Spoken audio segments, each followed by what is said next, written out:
Welcome to the day 15th of discipline challenge. ಇವತ್ತಿಗೆ ನನ್ನ discipline challenge ಮುಗಿತಾ ಉಂಟು. ಆ್ಯಂಡ್ ಫಸ್ಟಿಗೆ ಬೆಳಿಗ್ಗೆನೆ ಮೆಂತೆ ನೀರು ಕುಡಿದೆ, ಸ್ವಲ್ಪ ಯೋಗ ಮಾಡಿದೆ. ಆ್ಯಂಡ್ ಬ್ರೇಕ್ಫಾಸ್ಟಿಗೆ ಇವತ್ತು ನಿನ್ನೆ ಹಬ್ಬ ಇತ್ತಲ್ವ, ಹಾಗೆ ಇಡ್ಲಿ ಮತ್ತು ಸ್ವಲ್ಪ ಮೂಂಗಿದು ಸಾರು ಮಾಡಿದ್ನಲ್ಲ ನೆನ್ನೆನೆ, ಅದರದ್ದೇ ತಿಂದೆ.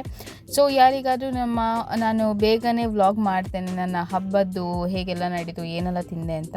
ಸೊ ಹಬ್ಬದ ದಿನ ನಾನು ಫುಲ್ ಡಯಟ್ನ ಮಿಸ್ ಮಾಡಿದ್ದೇನೆ, ಎಂತ ಕೂಡ ಡಯಟ್ ಮಾಡಲಿಕ್ಕೆ ಇವತ್ತು ಬ್ರೇಕ್ಫಾಸ್ಟ್ ಮಾಡಬೇಕಾದ್ರೆ 8-8:30 ಆಗಿತ್ತು. ಸ್ವಲ್ಪ ಹಸಿವು ಕಮ್ಮಿ ಆಗಿತ್ತು ಅಂತ ಹೇಳಿಕೊಂಡು, ಅದಾದ ನಂತರ ಮಧ್ಯಾಹ್ನಕ್ಕೆ ಒಂದು ಆಲ್ಮೋಸ್ಟ್ 10 o'clock ಹಾಗೆ ನಾನು ಲೆಮನ್ ಟೀ ಕುಡಿದೆ, ವಿನಿದವರಿಗೆ ಕೂಡ ಬೇಕಿತ್ತು ಅಂತ ಹೇಳಿಕೊಂಡು. ಹಾಗೆಯೇ ಮಿಡ್ ಮಾರ್ನಿಂಗ್ ಜ್ಯೂಸ್ ನಂದು ಇವತ್ತು ಕುಕುಂಬರ್ ಜ್ಯೂಸ್. ಆಮೇಲೆ ಊಟಕ್ಕೆ ಇವತ್ತು ಅನ್ನ ಕಚ್ಚಂಬರಿ ಥರ ಒಂದು ಮಾಡಿದ್ದೆ, ಮತ್ತು ಪಲ್ಯ ಎಲ್ಲ ನೆನ್ನೆದೇ ಉಳಿದಿತ್ತಲ್ವ, ಅದನ್ನೇ ಅಡ್ಜಸ್ಟ್ ಮಾಡಿದ್ವಿ.